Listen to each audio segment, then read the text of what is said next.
केही मानिसहरू आफ्ना विरुद्ध लागेको नेकपा एमालेका अध्यक्ष केपी शर्मा ओलीको भनाई, आफूलाई गोली हान्न सक्ने षड्यन्त्र गरिरहेको आरोप। गोली हान्न सक्छन् तर मलाई हत्कडी लगाउन सक्दैनन् भन्दै केपी शर्मा ओलीको दाबी। कुन विषयमा किनभने नेकपा एमालेका अध्यक्ष केपी शर्मा ओलीले गोली हान्ने कुरा, यसको विषयमा पुरै जानकारी आजको समाचारमा हेर्नुहोस्। प्रधानमन्त्री प्रचण्ड र माधव कुमार नेपालले देशमा साम्प्रदायिक हिंसा भड्काउँदै गरेको एमाले अध्यक्ष ओलीको आरोप। गाई हत्याको विषयलाई लिएर समाजलाई द्वन्द्वमा फसाउने षड्यन्त्र भएको टिप्पणी। नुवाकोटमा साँढे जुधाए झैं प्रचण्ड माधवले कोशीमा जनता लडाएको ओलीको आक्रोश। सुनको भारी सुटुक्क नपसोस्, गुणकारी शासन बनोस् भन्दै नेता भीम रावलको व्यङ्ग्य। ललिता निवास जग्गा प्रकरणमा 3 आरोपितसँग मात्रै 18.5 अर्ब बिगो माग दाबी गरियो। ललिता निवास जग्गा प्रकरणमा प्रस्ताव आउनु अघि केही थाहा थिएन भन्दै नेकपा एकीकृत समाजवादीका अध्यक्ष एवं पूर्व प्रधानमन्त्री माधव कुमार नेपालले दिए बयान। मोहीबारेको निर्णय गलत नभएको नेपालको जिकिर। ललिता निवास जग्गा प्रकरणमा मन्त्री परिषदमा पेश हुने प्रस्तावमा कसरी अविश्वास गर्नु भन्दै डाक्टर बाबुराम भट्टराईले सोधे प्रश्न।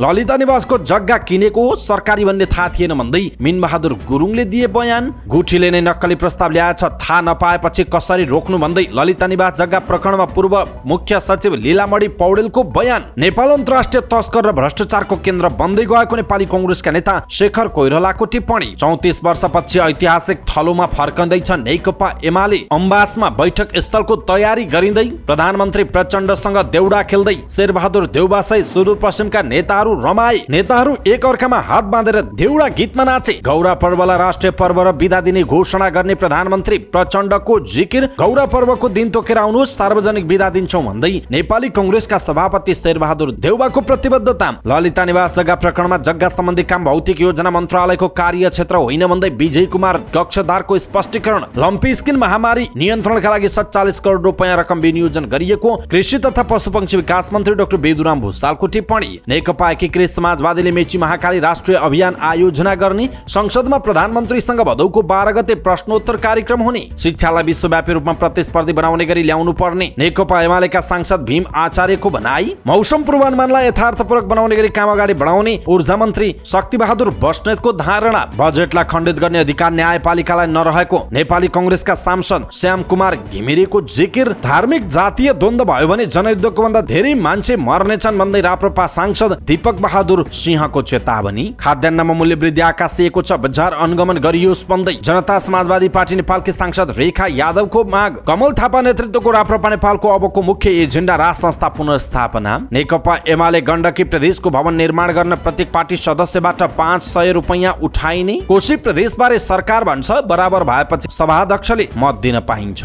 सर्वोच्चले भन्यो कोशीका मुख्यमन्त्रीले लिएको विश्वासको मत संविधान सम्मत मान्न सकिएन। कोशी सरकारलाई दीर्घकालीन महत्त्वका नीतिगत निर्णय नगराउन सर्वोच्चको अन्तरिम आदेश। भदौ 15 गते पूर्ण सुनवाई हुने। सरकार गठन भएको 3 दिनमै कोशी प्रदेश सरकार काम चलाउ सरकारको रूपमा परिणत। धरानमा भएको विवादमा सामाजिक सद्भाव कायम गर्न पूर्व मेयरहरूको 4 बुँदे आह्वान। भरतपुर अस्पतालमा 105 वर्षीय वृद्धको हिप जोर्नी गरियो प्रत्यारोपण। बाल सुधार गृहमा भएको मृत्युबारे मानवाधिकार आयोगले सुरु गर्यो छानबिन। पोखरामा जुवा खेल्दै गरेका 7 जना पक्राउ, 4,47,000 रुपैयाँ बरामद। काठमाडौँ युथ कन्क्लेभ 2023 आयोजना हुने। सामाजिक सञ्जालबाट हुने हिंसा सहन बढी शक्ति चाहिने अभिनेत्री करिश्मा मानन्दरको बनाई। चलचित्र जय हो हेरेपछि कलाकार भन्छन्। 16 रुपी मुस्ताङ चलचित्रमा छ। 31.5 अङ्कले घटेर शेयर बजार रातामा 1 अर्ब 55 करोड रुपैयाँको शेयर कारोबार। विश्वकै उदयमान अर्थतन्त्र सम्मिलित ब्रिक्समा थपिए 6 वटा देश। जापानद्वारा परमाणु विकिरणबाट उत्पन्न दूषित पानी समुद्रमा फाल्न सुरु। रुसको निजी सैन्य समूह वाग्नरका प्रमुख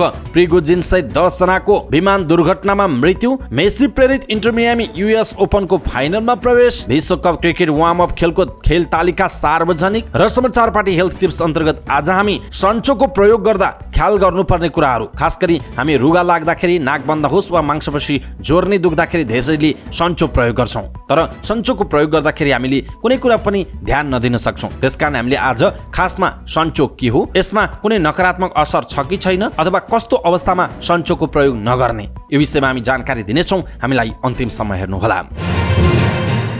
दर्शक महानुभाव नमस्कार। समाचारपाटी.com को न्यूज बुलेटिनमा यहाँलाई हार्दिक स्वागत छ। म प्रहलाद चन्द्र घिमिरे। आज मिति विक्रमसम्म 2080 साल भदौको 8 गते शुक्रबार स्पेसम्म सन् 2023 अगस्त 25 तारिक। आज साउन शुक्ल नवमी। सदाको जहाँ आज पनि हामी उपस्थित भएका छौँ आजका मुख्य समाचार, ब्रेकिङ न्यूज अपडेट लगायत तपाईँलाई काम लाग्ने हेर्नै पर्ने महत्त्वपूर्ण समाचारहरू लिएर हाम्रो मेहनतका लागि यो भिडियोमा एउटा लाइक अवश्य गर्नुहोला। दर्शक महानुभाव, पलपलको न्यूज अपडेट हेर्नका लागि हाम्रो च्यानललाई तपाईले अहिलेसम्म सब्स्क्राइब गर्नुभएको छैन भने कृपया सब्स्क्राइब गर्नुहोस्। नजिकै आउने बेल आइकनलाई क्लिक गर्नुहोला। दैनिक रूपमा हेर्नुहुन्छ भने रेगुलर भनेर लेख्नुहोला। आज पहिलोचोटि हो भने फर्स्ट टाइम भनेर लेखिदिनु होला। देशभित्र हुनुहुन्छ भने आफूहरूको गाउँ ठाउँ शहर जिल्लाको नाम लेख्नुहोला।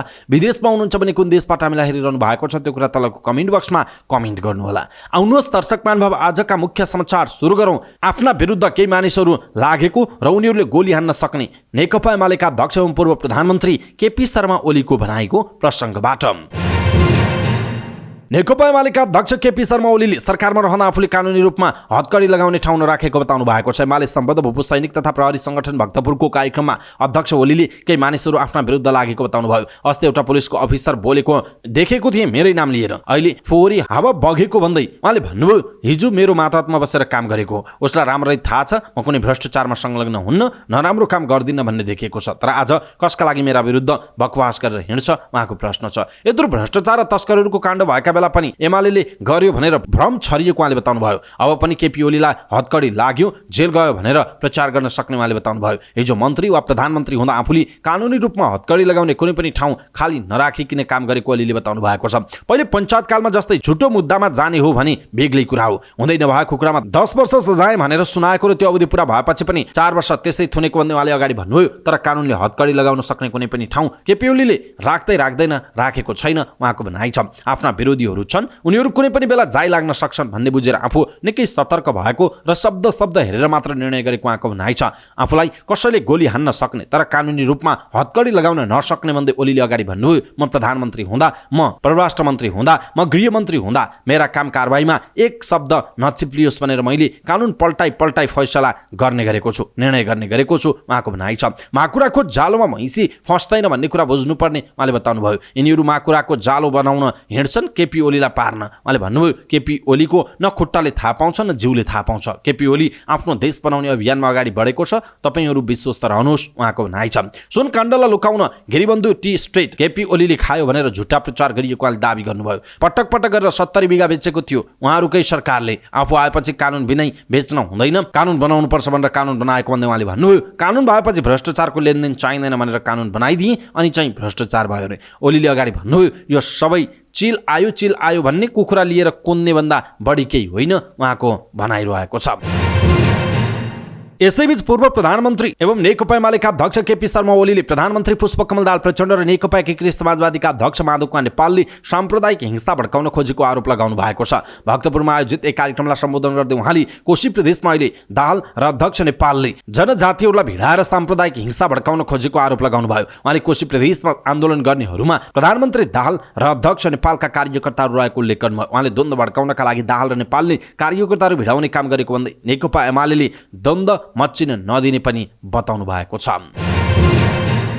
यसैबीच नेकपा एमालेका अध्यक्ष केपी शर्मा ओलीले गाई हत्याको विषयलाई संवेदनशील बनाउन नहुने बताउनु भएको छ। नयाँ मानेश्वर स्थित संघीय संसद भवनमा सञ्चारकर्मीहरूको प्रश्नको संक्षिप्त जवाफ दिने अध्यक्ष ओलीले गाई हत्याको विषयलाई संवेदनशील बनाउन नहुने बताउनु भएको हो। उहाँले यस घटनालाई लिएर नेपाली समाजलाई भड्काउने र द्वन्द्वमा फर्साउने षड्यन्त्र भइरहेको भन्दै यसप्रति सजग हुनुपर्ने बताउनु भयो। उहाँले यस प्रकारको क्रियाकलाप कसैले पनि गर्न नहुने बताउनु भएको छ। त्यस्तै गरी सञ्चारकर्मीहरूसँग कुराकानी गर्दै नेकपा एमालेका सचेतक महेश बर्तौलाले सांसद विकास कोषको सम्बन्धमा सर्वोच्च अदालतले गरेको आदेश न्यायसङ्गत भएको बताउनु भएको छ। दर्शक महानुभाव, नेकपा एमालेका अध्यक्ष केपी शर्मा ओलीले भनेको जस्तो आफूलाई गोली हान्न सक्छन् तर हतकडी लगाउन सक्दैनन् भनेर उहाँले भन्नुभएको छ। सँगसँगै पुष्पकमल दाहाल प्रचण्ड र माधव कुमार नेपालले देशमा साम्प्रदायिक हिंसा भड्काउन लागेको भनेर जसरी उहाँले आरोप लगाउनु भएको छ अनि गाई हत्याको विषयलाई लिएर समाजलाई द्वन्द्वमा फर्साउने षड्यन्त्र भएको र यो विषयलाई संवेदनशील बनाउन नहुने भनेर केपी शर्मा ओलीले भनेको विषय तपाईँलाई कस्तो लाग्यो आफ्नो कुरा तलको कमेन्ट बक्समा कमेन्ट गर्नुहोला। यसैबीच नेकपा एमालेका अध्यक्ष एवं पूर्व प्रधानमन्त्री रहनुभएका केपी शर्मा ओलीले कोशीमा जातीयताको नाममा प्रधानमन्त्री पुष्पकमल दाहाल प्रचण्ड र माधव कुमार नेपालले उत्पात मच्चाएको आरोप पनि लगाउनु भएको छ। पार्टी निकट भूपू सैनिक तथा प्रहरीको कार्यक्रमलाई सम्बोधन गर्दै ओलीले प्रचण्ड माधवले आफ्नो स्वार्थका लागि जनता लडाएको पनि आरोप लगाउनु भएको हो। नेकपा एमालेका नेता भीम रावलले नेपालको संस्कृति भनेको देशका लागि मुटु कलेजो भएको बताउनु भएको छ। काठमाडौँमा गौरा पर्वको अवसरमा आयोजित कार्यक्रमलाई सम्बोधन गर्दै उहाँले यस्तो बताउनु भएको हो। उहाँले सुनको भारी सुटुक्क नपसोस्, गुणकारी शासन बनोस्, जग्गा खाने शरणार्थी काण्डहरूले देशकै फजिती नहोस् लगायतका कविताका अंशहरूबाट सरकारको व्यङ्ग्य गर्नुभएको छ। सुनको भारी सुटुक्क नपसोस्, गुणकारी शासन बनोस्, जग्गा खाने शरणार्थी काण्डहरूले देशकै फजिती नहोस्, आफ्नै भाका लय र लहरले सङ्गीत मिठो बनोस्, कति समृद्ध संस्कृत देश छ नेपाल, संसार सधैँ भनोस्, भारी भ्रष्ट नीति गति र खतिका मिल्काइदेऊ न सबै, हे गौरा यो पवित्र भूमिमा नहोस् अनिष्ट कवै। हाम्रा भाषा संस्कृति रीतिरिवाज जसरी हाम्रा देशका मुटु कलेजा हुन्, देशको संस्कृति त्यस्तै हो। यदि कुनै देशका जनतालाई खत्तम पार्नु छ, त्यो देशको एकता सिद्ध्याउनु छ, त्यो देशको स्वाभिमानलाई समाप्त पार्नु छ भने त्यो देशका गौरालाई समाप्त पार्नुपर्छ, उहाँको भनाइ छ। नेता डाक्टर रावलले आफू गृहमन्त्री हुँदा गौरा पर्वमा बिदा दिएको तर अहिले किन काटिएको भनेर प्रश्न समेत गर्नुभएको छ। प्रहरीको केन्द्रीय अनुसन्धान ब्युरो सिआइबीले ललिता निवास जग्गा अनियमितता प्रकरणमा 3 प्रमुख आरोपितहरूसँग मात्रै 18.5 अर्ब रुपैयाँभन्दा बढी बिगो माग दाबी गरिएको बताइएको छ। ब्युरोले गत मङ्गलबार सरकारी वकिलको कार्यालय काठमाडौँमा बुझाएको अनुसन्धान प्रतिवेदनमा भाटवटेनी डिपार्टमेन्ट स्टोरका सञ्चालक मिनबहादुर गुरुङ तथा बिचौलियाको प्रमुख भूमिका खेलेका शुभाकान्त ढकाल र रामकुमार सुवेदीसँग 18 अर्ब 59 करोड रुपैयाँ बिगो माग्नुपर्ने राय सहितको प्रतिवेदन पेश गरेको हो, जसमध्ये ढकाल र सुवेदीसँग समान 6 अर्ब 84 करोड 26 लाख र गुरुङसँग 4 अर्ब 91 करोड रुपैयाँ माग दाबी हुने बताइएको छ। ढकाल र सुवेदीलाई 2049 सालमा सरकारी जग्गा राणा परिवारको नाममा हस्तान्तरण गर्न बिचौलियाको भूमिका खेलेको आरोप छ। 2062 सालमा सुनिधि राणाको नाममा 12 आना जग्गा छुट दर्ताको निर्णयमा भूमिका खेलेको आरोपमा 5 करोड रुपैयाँ बेगो माग दाबी गरिएको छ। 2067 सालमा प्रधानमन्त्री निवास विस्तार तथा जग्गा सट्टा भर्नाको निर्णयबाट जग्गा लिएको आरोपमा 1 अर्ब 62 करोड 90 लाख रुपैयाँ माग दाबी लिएको छ। पशुपति टिकिङछा गोठीको नाममा दर्ता गरेकोमा 37 करोड 36 लाख बिगोको प्रस्ताव गरिएको जनाइएको छ। भाटवटेनी सुपर स्टोरका सञ्चालक मिनबहादुर गुरुङमाथि 2049 र 2067 सालमा जग्गा निजीकरण गरी आफ्नो नाममा बनाएको अभियोग छ। सिआइबीले गुरुङमाथि 2049 सालको निर्णयबाट 4 अर्ब 79 करोड रुपैयाँको जग्गा लिएको र 2067 सालको निर्णयबाट 12 अर्ब 81 करोड रुपैयाँ बराबरको जग्गा हत्याएको लगायतका आरोप रहेको जनाइएको छ। ललिता निवासको जग्गा 4 पटक गरी व्यक्तिको नाममा दर्ता भएको थियो। 2049 सालमा राणा परिवारले जग्गा फिर्ता पाए। 2062 सालमा छुट दर्ताका नाममा फेरि व्यक्तिको नाममा दर्ता गरिएको देखिएको थियो। प्रधानमन्त्री निवास विस्तार बन्दै 2067 सालमा 25 रोपनी सरकारी जग्गा र प्लटिङको बाटोमा गएको जनाइएको छ। पशुपति टिकिङछा गुठीको नाममा जग्गा दर्ता गर्ने भनी 2079 सालमा अर्को विवादास्पद निर्णय भएको जनाइएको छ। ललिता निवास जग्गा अनियमितता प्रकरणमा सरकारी साक्षी बनाइएका पूर्व प्रधानमन्त्री माधव नेपालले चैत 2066 मा प्रधानमन्त्री निवास बालुवाटार विस्तार सम्बन्धी प्रस्ताव मन्त्री परिषदमा पेश हुनु अघिसम्म त्यसबारेमा विस्तृत विवरण आफूलाई थाहा नभएको बताउनु भएको छ। प्रहरीको केन्द्रीय अनुसन्धान ब्युरो सिआइबीसँग कागज गर्ने क्रममा उहाँले आफू प्रधानमन्त्री हुनु अघि नै प्रधानमन्त्री निवास परिसर विस्तार गुरु योजना तयार भएको र यसबारे आफूलाई विस्तृत जानकारी नभएको दावी गर्नुभएको छ। नेपालको प्रधानमन्त्री पदमा बहाल हुनुभन्दा अघि नै प्रधानमन्त्री निवास परिसर विस्तार गुरु योजना तयार भइसकेको रहेछ। उहाँले बयानमा भन्नुभएको छ, मेरो कार्यकाल अघि नै गुरु योजना तयार भइसकेको हुँदा सो सम्बन्धमा विस्तृत जानकारी मलाई भएन, उहाँको भनाइ रहेको छ। आफू पदमा बाल रहेको बेलामा सम्बन्धित मन्त्रालयबाट मन्त्री परिषदमा प्रस्ताव पेश भएकोमा छलफलपछि निर्णय भएको बताउनुभयो। प्रधानमन्त्री निवासको सुरक्षा सौन्दर्यीकरण गर्ने र बाहिरको सरकारी जग्गा परिसरभित्र पार्न प्रस्ताव पेश भएको उहाँको भनाइ रहेको छ। कागज गर्ने क्रममा उहाँले भन्नुभएको छ, मन्त्री परिषदले असल मनसायका साथ गुरु योजना कार्यान्वयनका लागि स्वीकृति दिएको जनाइएको छ। ललिता निवास जग्गा अनियमितता प्रकरणमा कृत्यको आरोपमा अनुसन्धान हुँदा सरकारी साक्षीको रूपमा कागज गर्नुभएका पूर्व प्रधानमन्त्री डाक्टर बाबुराम भट्टराईले विश्वासको आधारमा निर्णय गरिएको बताउनु भएको छ। डाक्टर भट्टराईले 18 महिना आफ्नो कार्यकालमा मन्त्री परिषदले 1000 भन्दा बढी प्रस्ताव पारित गरेको भन्दै विश्वासका आधारमा ती प्रस्तावहरू पारित गरिएको बताउनु भएको छ। सिआइबीमा कागज गर्दै उहाँले भन्नुभएको छ, निर्णयार्थ पेश हुने सम्बन्धित मन्त्रालयको प्रस्ताव मुख्य सचिव मार्फत मन्त्री परिषदमा पेश हुने भएकाले कुनै किसिमको कानुनी वा अन्य त्रुटि छैन भन्ने विश्वासमा प्रस्ताव उप छलफल गरिने जनाइएको छ।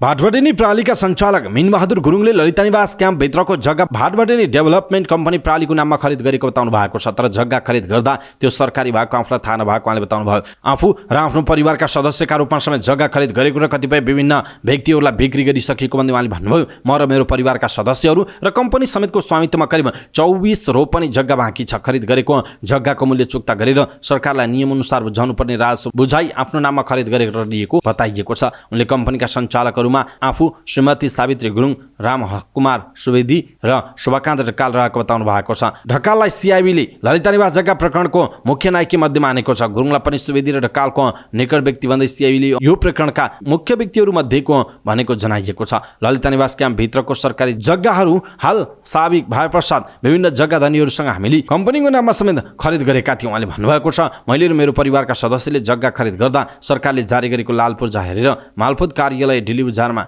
मोठ स्वस्था भिडाएर जग्गा दिनलाई रकम भुक्तानी गरी खरिद गरेको जनाइएको छ।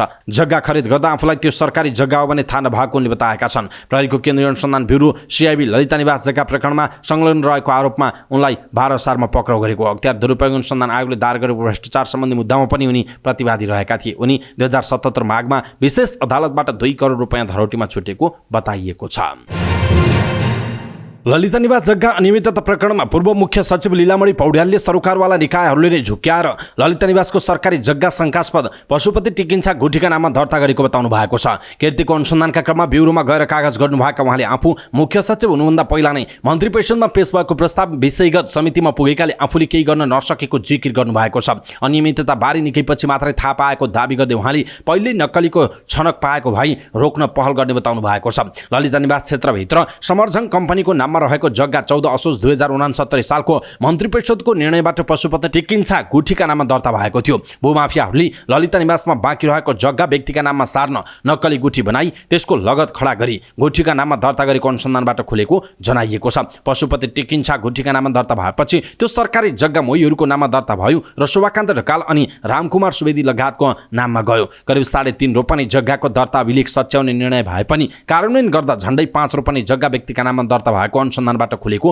जनाइएको छ। पशुपति टिकिन्छा गुठीबारे मन्त्री परिषदबाट विवादास्पद निर्णय हुँदा लीलामणि पौड्याल मुख्य सचिव हुनुहुन्थ्यो। उहाँले प्रस्तावमा आएका कागजात हेर्दा नक्कली भनेर शङ्का गर्नुपर्ने आधार नदेखिएकाले सबैलाई झुक्क्यानमा पारेको हुन सक्ने बयान दिनुभएको छ। उहाँले 4 वटा आधार अगाडि सार्दै मन्त्री परिषदमा पेश भएको प्रस्ताव विश्वासयोग्य रहेको र शङ्काको अवस्था नदेखिएको बताउनु भएको छ।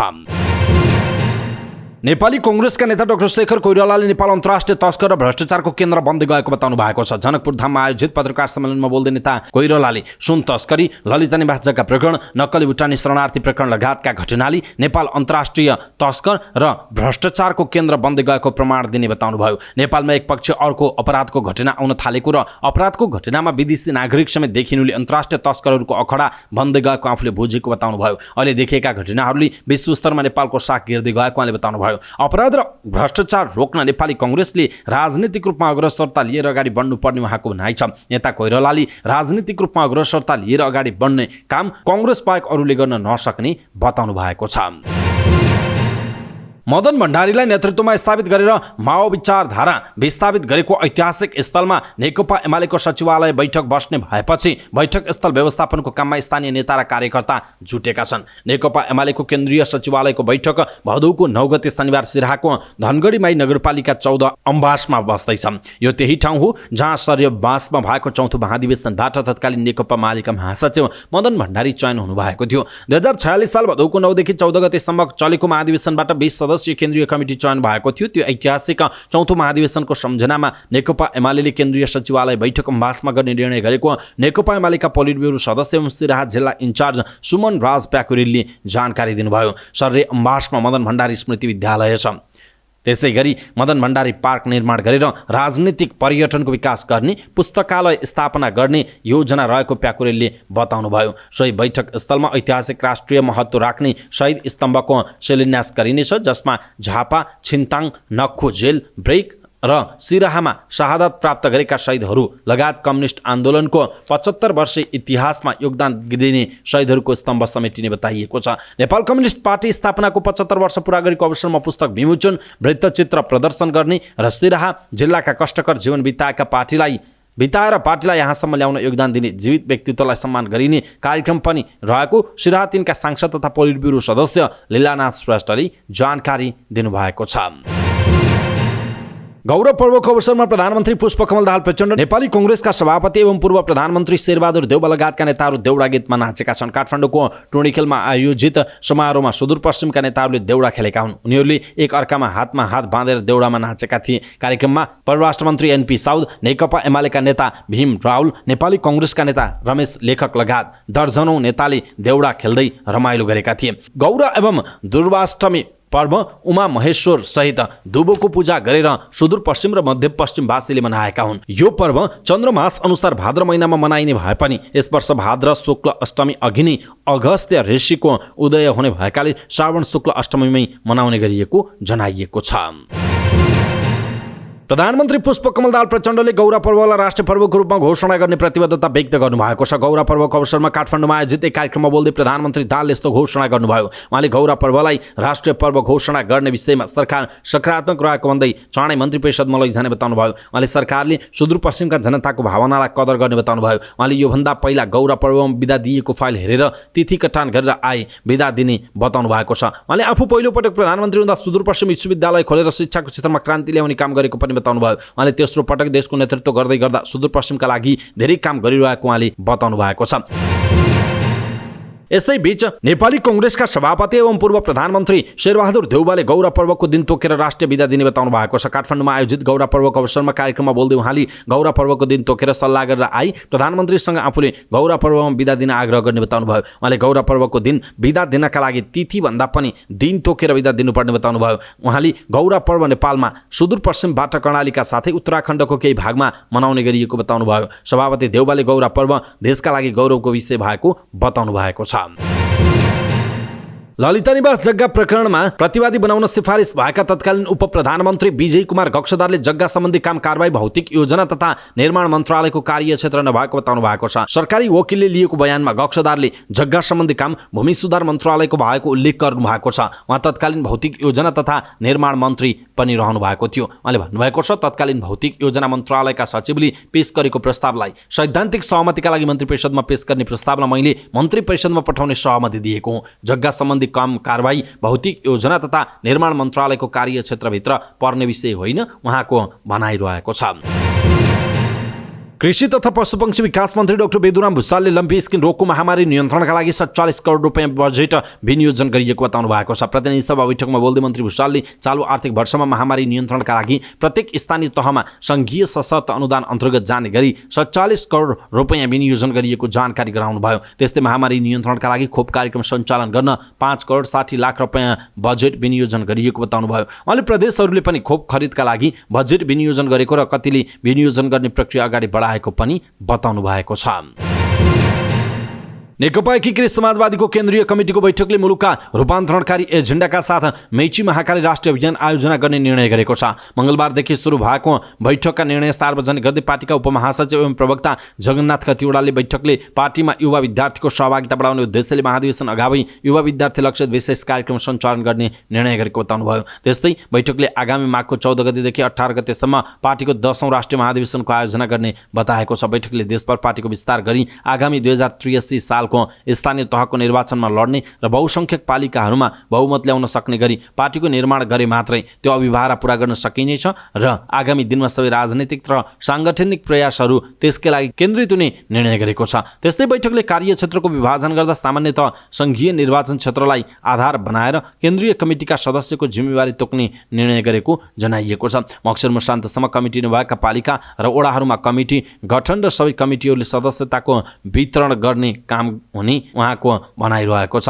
15 दिन पनि कार्यक्षेत्रमा समय दिन नसक्ने कुनै पनि तहका कमिटीका अध्यक्ष सचिवहरूलाई उक्त जिम्मेवारीबाट मुक्त हुनका लागि आग्रह गरिने र त्यस्ता पदाधिकारीलाई अन्य जिम्मेवारी प्रदान गरी निर्णय कार्यान्वयन गरिने पनि बताउनु भएको छ। प्रतिनिधि सभामा प्रधानमन्त्रीसँग प्रत्यक्ष प्रश्नोत्तर कार्यक्रम भदौको 12 गते हुने भएको छ। प्रतिनिधि सभाको बिहीबारको बैठकमा सभामुख देवराज घिमिरेले प्रधानमन्त्रीसँग प्रत्यक्ष प्रश्नोत्तर सम्बन्धी कार्यक्रम भदौ 12 गतेको बैठकमा हुने गरी निर्धारण गरेको जानकारी गराउनु भएको हो। उहाँले यसपटकको प्रश्नोत्तरमा समूह 2 मा रहेका सांसदहरूले प्रश्न सोध्न पाउने बताउनु भएको छ। उहाँले प्रधानमन्त्रीलाई सोध्ने प्रश्न भदौ 8 गते बेलुका शुक्रबार दिउँसो 3 बजे भित्रमा प्रतिनिधि सभाका सचिव समक्ष लिखित रूपमा दिन पनि उहाँले आग्रह गर्नुभएको छ। त्यसरी सभामुखले समिति सभापतिहरूको निर्वाचनका लागि भदौ 11 गते दिउँसो 3 बजेको समय तोकिएको पनि जानकारी गराउनु भयो। प्रतिनिधि सभाको अर्को बैठक भदौको 12 गते मंगलबार बिहान 11 बजे बस्ने गरी बोलाइएको छ। नेकपा एमालेका सांसद भीमप्रसाद आचार्य नेपालको शिक्षालाई विश्वव्यापी रूपमा प्रतिस्पर्धी बनाउने गरी शिक्षा ऐन ल्याउनु पर्ने बताउनु भएको छ। प्रतिनिधि सभाको बैठकमा बोल्दै सांसद आचार्यले नेपालको शिक्षालाई विश्वव्यापी रूपमा प्रतिस्पर्धी सुलभ र बजारको मार्ग अनुरूपको बनाउनु पर्ने बताउनु भएको हो। उहाँले प्रतिस्पर्धी शिक्षाको व्यवस्था गर्दै विद्यार्थीहरू विदेशी निक्रम रोक्नु पर्ने बताउनु भयो। उहाँले शिक्षा ऐन तत्कालका लागि समस्याहरूलाई समाधान गर्ने प्रकारको मात्र नभई शिक्षालाई विश्वव्यापी रूपमा प्रतिस्पर्धी बनाउने गरी ल्याउनु पर्ने बताउनु भएको छ। त्यसका निम्ति अहिले मस्यौदा भएको ऐनले नपुग्ने भन्दै मस्यौदालाई परिमार्जन गरेर शिक्षा ऐन ल्याउनु पर्ने बताउनु भयो। त्यस्तै शिक्षा नियमावलीलाई पनि परिमार्जित गर्नुपर्ने उहाँको भनाइ छ। त्यसैगरी पाठ्यक्रमहरू पनि वर्षौंदेखिका पुराना रहेको भन्दै पाठ्यक्रमको परिमार्जन गर्नुपर्ने आवश्यकता पनि उहाँले औल्याउनु भयो।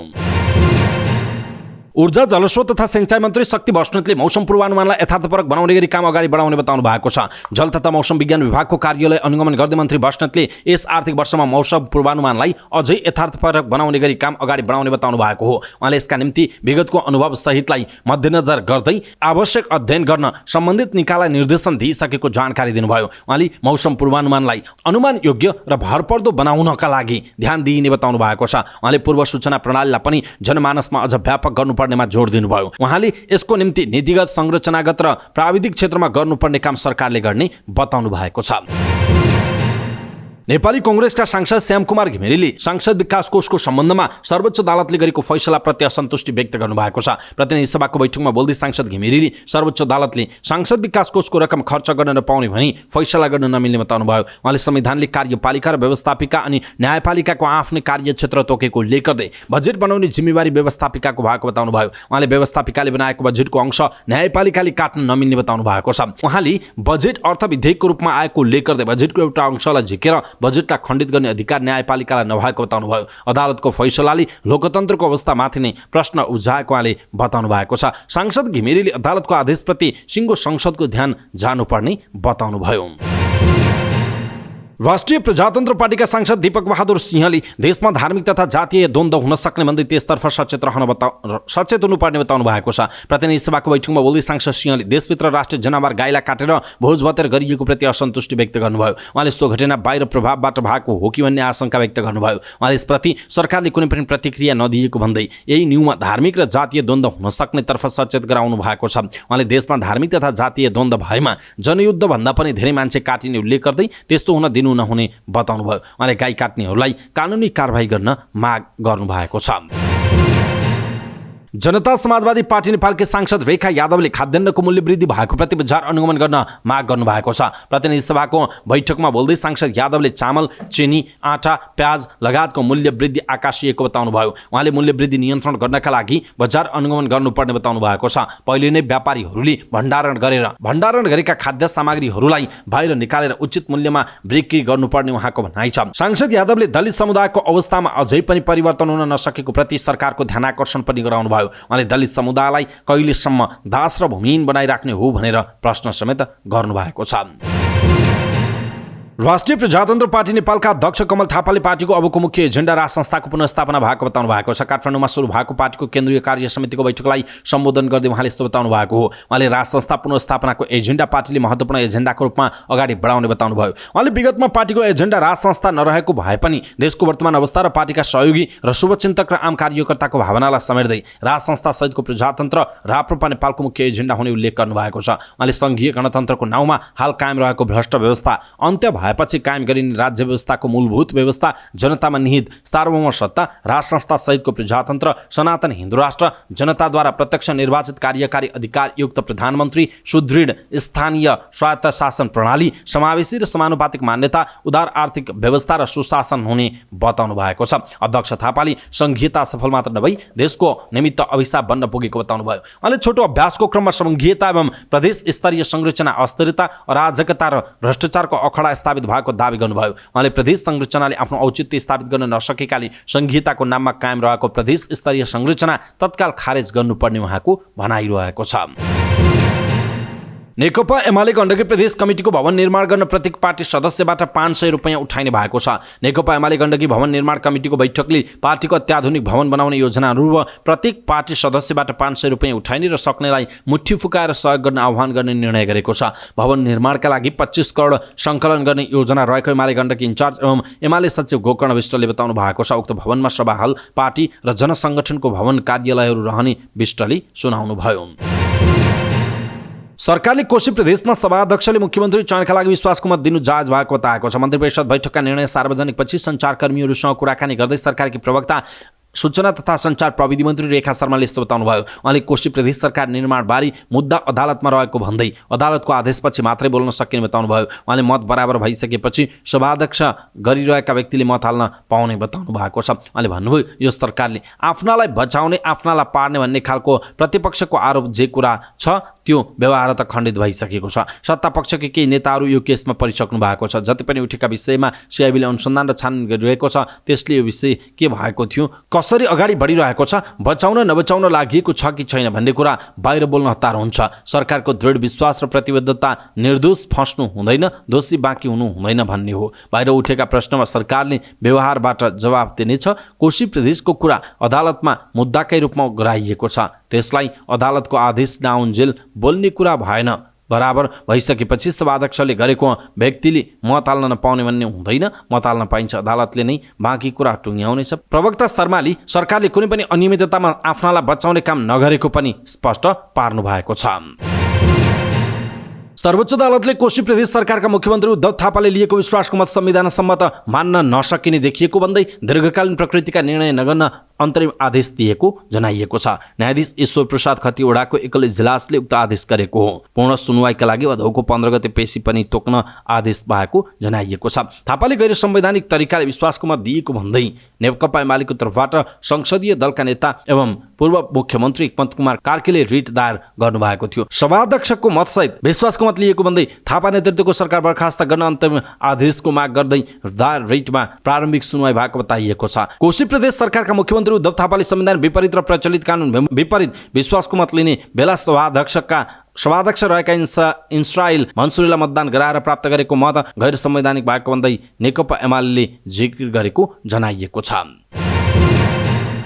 धरानमा पछिल्लो समय भइरहेको गतिविधिप्रति गम्भीर ध्यानआकर्षण भएको जनाउँदै पूर्व मेयरहरूको बैठकले धरानवासीमा 4 बुँदे आह्वान गरेको छ। धरान सांस्कृतिक रूपमा वर्षौंदेखि आपसी सद्भाव, भाइचारा तथा एकता कायम गरेको समाज भएको र यस किसिमको सामाजिक सद्भाव फैलाउने गतिविधि पहिले कहिल्यै पनि नभएको उल्लेख गर्दै पूर्व मेयरहरूको बैठकले धार्मिक तथा सांस्कृतिक विवादका पक्षहरूलाई सम्बन्धित पक्षहरू बसेर वार्ता तथा छलफलबाट समाधान गर्न आग्रह गरेको छ। पूर्व मेयर कुमार बहादुर कार्कीको अध्यक्षतामा बसेको बैठकले धरानको विवाद समाधानका लागि शुक्रबार बिहान 11 बजे सर्वदलीय बैठक बस्न अपील गरेको छ। त्यस्तै धरानको सामाजिक सद्भाव कायम राख्न शुक्रबार दिउँसो 2 बजे नागरिक स्तरबाट सद्भाव र्याली निकाल्ने पनि निर्णय गरेको बैठकले जनाएको छ। बैठकले निर्णय गरेको जनाइएको छ। धरानको सम्भावित सुरक्षा संवेदनशीलतालाई ख्याल राख्दै शान्ति सुरक्षा कायम गर्न पनि सम्बन्धित पक्षसँग बैठकले आग्रह गरेको छ। बैठकमा निवर्तमान मेयर तिलक राई, पूर्व मेयरहरू मदन कुमार मेनयाम्बो, मीन कुमार सुब्बा लगायतको उपस्थित रहेको जनाइएको छ। भरतपुर अस्पतालमा 105 वर्षकी महिलाको हिप जोड्ने प्रत्यारोपण सफल भएको छ। गोर्खाको गोर्खा नगरपालिका 13 की 105 वर्षीय गङ्गामाया गुरुङको हिप जोड्ने प्रत्यारोपण सफल भएको हो। अस्पतालका जोड्ने प्रत्यारोपण विशेषज्ञ डाक्टर मनोज कर्णेलको नेतृत्वको टिमले गुरुङको हिप जोड्ने प्रत्यारोपण गरेको हो। 4 दिन अघि लडेर हिपको जोड्ने भाँचिएकी गुरुङलाई उनको परिवारले सोमबार अस्पताल पुर्याएका थिए। उनको मङ्गलबार अर्ध जोड्ने प्रत्यारोपण गराइएको डाक्टर कर्णेलले जानकारी दिनुभएको छ। यसैबीच उहाँका अनुसार हिप जोड्नेको गेडी र खोबिल्टो दुवै प्रत्यारोपण गर्दा पूर्ण प्रत्यारोपण हुन्छ भने गेडी मात्र प्रत्यारोपण गर्दा अर्ध जोड्ने प्रत्यारोपण हुन्छ। उनले गुरुङको अर्ध जोड्ने प्रत्यारोपण गरिएको जानकारी दिनुभएको छ। सामान्यतया 60-70 वर्ष कटेपछि हाड जोड्ने शल्यक्रिया गर्न परिवारका मानिसहरूले चाहँदैनन्। डाक्टर कणेलले भन्नुभयो, तर समयमै हाड जोड्ने उपचार गरियो भने ज्येष्ठ मानिसहरू पनि सामान्य अवस्थामा हिन्डुल गर्न सक्छन्। उहाँका अनुसार गुरुङलाई जोड्ने प्रत्यारोपण पछि खुट्टा टेकाउने अभ्यास पनि सफल भएकाले प्रत्यारोपण सफल भएको जनाइएको छ। भरतपुर अस्पतालमा पहिलोपटक 105 वर्षको महिलाको जोर्नीको प्रत्यारोपण भएको जनाइएको छ। भक्तपुरको मध्यपुर थिमी स्थित बाल सुधार गृहमा एक युवकको मृत्यु भएको विषयमा राष्ट्रिय मानवाधिकार आयोगले सोधपुछ र छानबिन सुरु गरेको छ। भदौ 3 मा उक्त बाल सुधार गृहमा रामेछापका 21 वर्षीय कमल बस्नेतको मृत्यु भएको थियो। उनको मृत्युको विरोधमा सुधार गृहभित्र बालबालिकाहरूले र बाहिर उनीहरूका आफन्तहरूले प्रदर्शन गरेका थिए। भदौ 4 मा बाल सुधार गृहबाट बालबच्चाहरू गेट फुटाएर बाहिर निस्किएको जनाइएको छ। मानवाधिकार आयोगले बाल सुधार गृहको मृत्यु र तोडफोडका विषयमा अनुगमन सुरु गरेको जनाएको छ। अनुगमनको क्रममा आयोगले बाल सुधार गृहमा गरेका कारबाहीहरू, बाल सुधार गृहको सुरक्षार्थ खटिएका सुरक्षाकर्मी, नेपाल प्रहरीबाट गठित छानबिन समिति तथा भक्तपुर जिल्ला सुरक्षा समितिबाट गठित छानबिन समितिका सदस्यहरूसँग प्रत्यक्ष भेटेको आयोगका प्रवक्ता डाक्टर टीकाराम पोखरेलले जानकारी दिनुभयो। बाल सुधार गृह व्यवस्थापनको जिम्मेवारी लिएको युसिफ नेपालले बिरामी कमल बस्नेतको स्वास्थ्य उपचारमा संवेदनशीलता नदेखाएको एवं सुधार गृहका कमान्डरहरूले आवश्यक समन्वय गर्न नसकेको भन्दै प्रदर्शन र तोडफोड भएको थियो। आयोगले बस्नेतको मृत्यु भएको घटनालाई उजुरी दर्ता गरी अनुसन्धान प्रारम्भ गरेको जनाइएको छ। बालबालिकाको स्वास्थ्य सुरक्षा एवं जीवनको अधिकार प्रति संवेदनशील रहँदै उक्त घटनाको निष्पक्ष अनुसन्धान गरी दोषीलाई कानुनी दायरामा ल्याउन आयोगले आग्रह गरेको छ। त्यस्तै बाल सुधार गृहमा भयरहित वातावरणको सुनिश्चितता गर्न र यस प्रकारका घटना पुनः दोहोरिन नदिन पनि सम्बद्ध सबै पक्षलाई आग्रह गरेको छ। कास्कीमा जुवा खेल्दै गरेका 7 जनालाई प्रहरीले पक्राउ गरेको छ। बिहिबार पोखरा महानगरपालिका 8 मा रहेको रक्ष्मी होटलको भुइँतलामा जुवा खेल्दै गरेका 7 जनालाई पक्राउ गरेको वडा प्रहरी कार्यालय बैदामका प्रहरी नायब परीक्षक डीएसपी वेद जोशीले जानकारी दिनुभयो। उहाँका अनुसार पक्राउ परेमा होटल सञ्चालक इन्द्रबहादुर हिराचन, मुस्ताङका मोहन थकाली, नवीन प्रसाद थकाली, पोखरा 8 का शङ्कर झारचन, पोखरा 9 का गुन्ज हिराचन, पोखरा 10 का राजु गुरुङ र दलबहादुर हिराचन रहेका छन्। उनीहरूको साथबाट 4,47,000 रुपैयाँ बरामद गरेको डीएसपी जोशीले बताउनुभयो। प्रहरीले उनीहरूको साथबाट 4 बोक तास पनि बरामद गरेको जनाइएको छ। काठमाडौँमा आगामी शनिबार काठमाडौँ युथ कन्क्लेभ 2023 हुने भएको छ। युवाहरूलाई देशको चौतर्फी विकासमा योगदान पुर्याउन उत्साहित, अभिप्रेरित र दिशानिर्देश गर्ने उद्देश्यले कन्क्लेभ हुन लागेको हो। काठमाडौँमा पत्रकार सम्मेलन गर्दै युथ कन्क्लेभ हुन लागेको जानकारी दिएको छ। युनिभर्सल कलेज र फिनिक्स कलेज अफ म्यानेजमेन्टको संयुक्त आयोजनामा हुन लागेको कन्फ्लिक्टमा करिब 5,000 युवा युवतीहरूको सहभागिता हुनेछ। युवा समुदायलाई एउटै मञ्चमा ल्याई विभिन्न क्षेत्रका सम्भावनालाई अवसरमा रूपान्तरण गरी सफलता प्राप्त गरेका व्यक्तिहरूको ज्ञान सिप र अनुभवलाई युवा वर्गहरूमा साझा रूपमा प्रस्तुत गरिने आयोजक संस्थाले जनाएको छ। फिनिक्स कलेज अफ म्यानेजमेन्ट र universal college network director Raju Tandon युवा उद्यमी र उद्यमशीलतालाई प्रवर्धन गर्न टी स्टार्टअप पेभिलियन समेत गरिने बताएका छन्। उनले यो युवासँग सम्बन्धित महत्त्वपूर्ण इभेन्ट रहेको पनि बताएको उल्लेख गरिएको छ। पछिल्लो समय सामाजिक सञ्जाल अनसिन प्लेटफर्म ठानेर सबै तितो पोख्ने गरिएको बताउनुभयो। उहाँले हामीले यसलाई कानुनी मात्रै नभएर रोगी समाज निर्माण गरिरहेको बताउनुभयो। उहाँले साइबर क्राइम नियन्त्रण गरेर कानुन मात्रै पर्याप्त नभएको बताउनु भएको छ। नेपाली चलचित्र जय हो शुक्रबारबाट देशभरका हलहरूमा प्रदर्शन भइरहेको छ। प्रदर्शन अघि काठमाडौँमा चलचित्रको प्रिमियर शो गरिएको थियो। प्रिमियर शो पछि बोल्दै फिल्म हेर्न पुगेका कलाकारहरूले चलचित्र निकै राम्रो बनेको बताएका थिए। सिने पत्रकारहरूसँग कुराकानी गर्दै चलचित्र विकास बोर्डका अध्यक्ष भुवन केसीले चलचित्र मनोरञ्जनात्मक रहेको बताएका छन्। उनले सलोन बस्नेतलाई इमोसनल पात्र धेरै सुहाउने र अभिनय पनि उत्कृष्ट हुने बताएका छन्। त्यस्तै अभिनेत्री पूजा शर्माले फिल्म हेर्दा पनि आनन्द आएको र स्वर्ग जस्तो मुस्ताङका सिनहरू चलचित्रमा रहेको बताएका छिन्। त्यस्तै अभिनेत्री केके अधिकारीले आफ्नै फिल्मको प्रिमियर हेर्दा अप्ठ्यारो लाग्ने बताएका छिन्। यस्तै अभिनेता सलोन बस्नेतले आफूलाई आफ्नो फिल्म हेर्दा गाह्रो भए पनि चलचित्र जय हो राम्रो लागेको बताएका छन्। त्यस्तै अभिनेता शोभित बस्नेतले निर्देशनभन्दा सिनेमा निर्माण गर्नु गाह्रो भएको अनुभव सुनाए। उनले चलचित्रको नतिजा राम्रो आएकाले आफू खुसी भएको र सोचेभन्दा बढी चल्नेमा आशावादी रहेको उल्लेख गरेका छन्। अभिनेत्री करिश्मा मानन्दले दैनिक जीवन कामभन्दा पनि सामाजिक सञ्जालको प्रहारलाई सम्हाल्नु पर्ने अवस्था रहेको बताएका छन्। मिडिया एडभोकेसी ग्रुपले ललितपुरमा आयोजना गरेको एक कार्यक्रममा सामाजिक सञ्जालबाट आफूले भोगेको अनुभव सुनाउँदै उनले यस्तो बताएकी हुन्। उनले सामाजिक सञ्जाललाई दुरुपयोग गरेर आफू विरुद्ध हुने प्रहार सहजीकरण गर्ने दैनिक कामभन्दा बढी इनर्जी खर्च गर्नु परेको बताएका छन्। उनले सामाजिक सञ्जालको प्रयोगमा संवेदनशीलता अपनाउँदा पनि अरूले आफूमाथि प्रहार गर्ने गरेको बताएका छन्। उनले आफूभन्दा पनि अरूको कारणले आफूलाई धेरै पटक मिडियाहरूले नराम्रो बनाइदिने काम गरेको बताएका छन्। उनले उनले सामाजिक सञ्जालमा वाक स्वतन्त्रता प्रयोग गर्न सबैले पाउने तर अरूको बारेमा स्टोरी बनाएर जीवनी भन्न नपाउने बताउनुभयो। उहाँले एकजना पुरुष चरित्र र कामको बारेमा मात्र आलोचित हुने गरे पनि महिला धेरै विषयमा पीडित रहेको बताएका छिन्। उनले आफ्नो पछिल्लो समय सामाजिक सञ्जाल अनसिन प्लेटफर्म ठानेर सबै तितो पोख्ने गरिएको बताएका छिन्। उनले हामीले यसलाई कानुनी मात्रै नभएर रोगी समाज निर्माण गरिरहेको बताएका छिन्। उनले साइबर क्राइम नियन्त्रण गर्न कानुन मात्रै पर्याप्त नरहेको बताएका छिन्। मंगलबार र बुधबार बढेको शेयर बजार बिहिबार भने उच्च अङ्कले घटेर रातामै भएको देखिएको छ।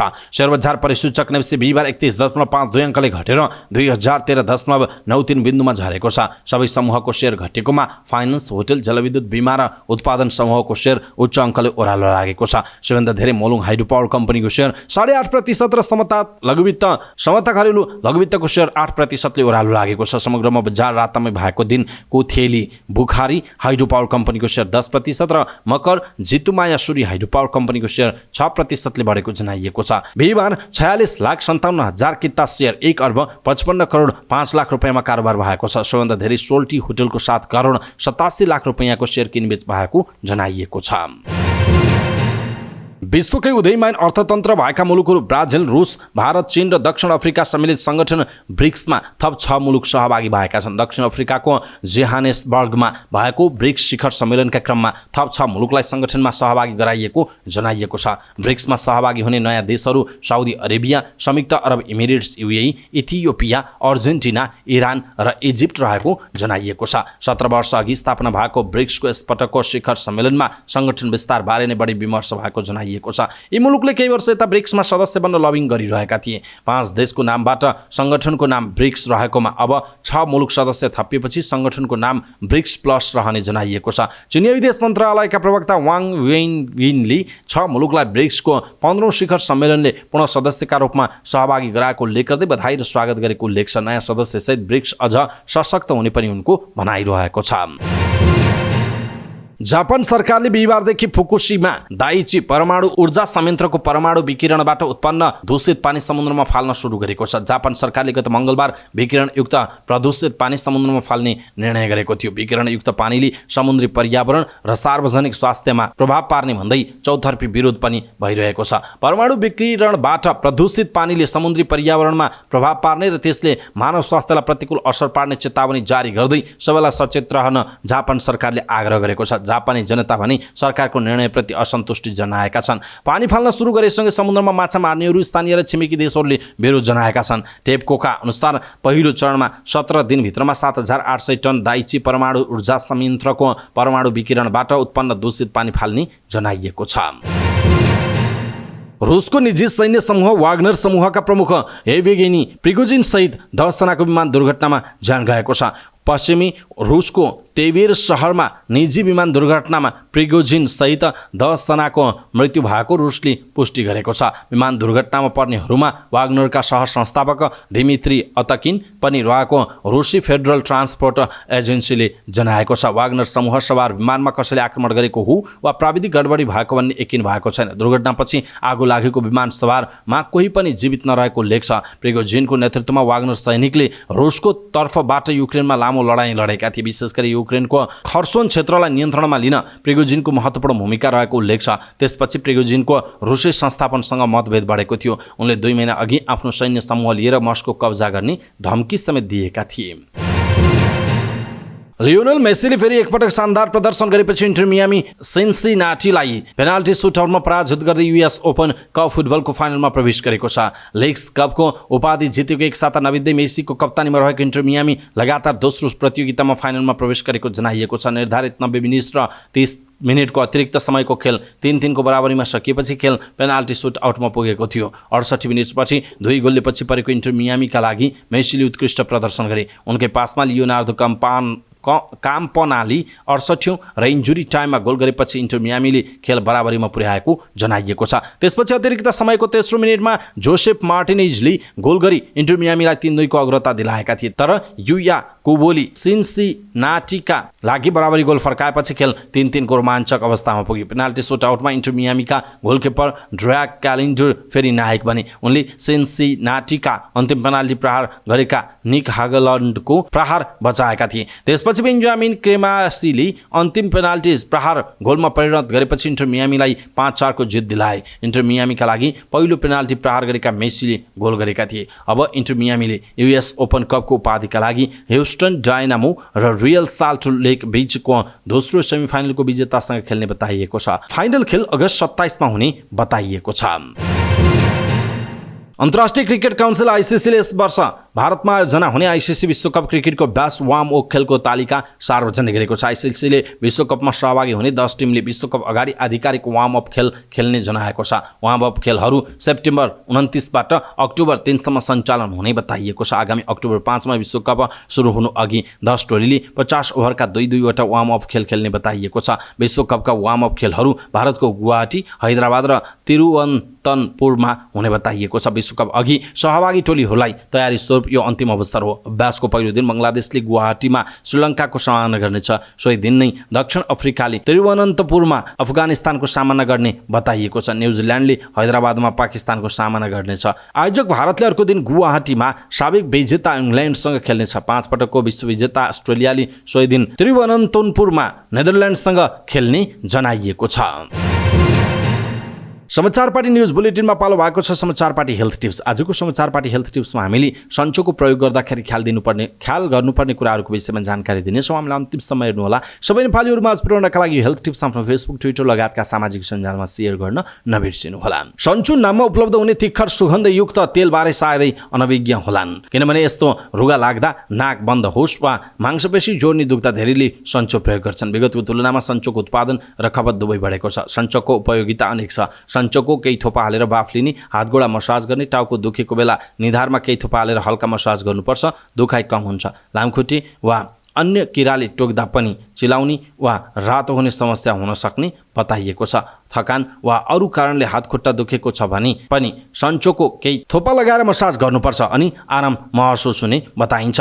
यसरी सन्चोको प्रयोग रुगाखोकी, जोड्ने दुखेको, नाक बन्द भएको, थकान, जिउ दुखेको, मांसपेशी दुखेको, टाउको दुखेको र मर्केको ठाउँ र सामान्य चिलाइमा पनि गर्न सकिन्छ। खासमा के हो त सन्चो? सन्चो हाम्रै घर आँगनमा पाउने औषधीय वनस्पतिबाट बनाइन्छ। पुदिना, क्युकालिप्टस, मसला, कपुर, धसिङ्ग्री, तुलसी, टिमुर र लेमन ग्रासको सुगन्धित तेल मिश्रण गरेर सन्चो बनाइन्छ। प्राकृतिक जडीबुटीको सम्मिश्रणका कारण यो विभिन्न स्वास्थ्य समस्याको अचूक समाधान बनेको हो। जडीबुटी उत्पादन तथा प्रशोधन कम्पनीले यी जडीबुटीको उत्पादन गर्दै आएको जनाइएको छ।